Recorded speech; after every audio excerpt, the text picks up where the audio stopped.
ახალგაზრდები განვითარებისა და ადამიანის უფლებებისთვის ამ სახელწოდების ღონისძიება გაიმართა დღეს ზურაბ წერეთლის ხელოვნების მუზეუმში, სადაც ჟიურის მიერ შერჩეული საუკეთესო ფოტონამუშევრები იყო გამოფენილი. ფოტომასალის გარდა წარმოდგენილი იყო სტატიები, ბლოგპოსტები და მულტიმედიური მასალები. ჟიურების შერჩევისას პრიორიტეტი ისეთ მასალებს მიენიჭა, რომლებიც ახალგაზრდების უფლებების პოპულარიზაციას ემსახურება.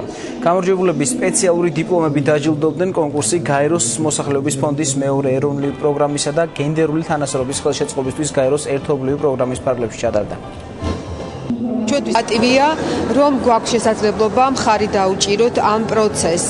ჩვენი იმედი გვაქვს, რომ ყველა ის პრიორიტეტი, რაც ამ სახელმწიფო ახალგაზრდულ პოლიტიკაშია ჩადებული, მათ შორის ახალგაზრდების ხელმისაწვდომობა რეპროდუქციული ჯანმრთელობასა და უფლებასთან დაკავშირებულ განათლებასა და სერვისებზე იქნება გადატანილი სამოქმედო გეგმებში. თანამედროვე ქართულ სახელმწიფოში ადამიანის უფლებების დაცულობა არის სახელმწიფოს დემოკრატიულობის მთავარი საზომი.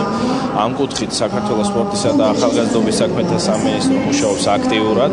კერძოდ 2013 წელს სრულდება მუშაობა ახალგაზრდული პოლიტიკის დოკუმენტზე, რომელიც იქნება მთავრობის ძირითადი სამოქმედო გეგმა.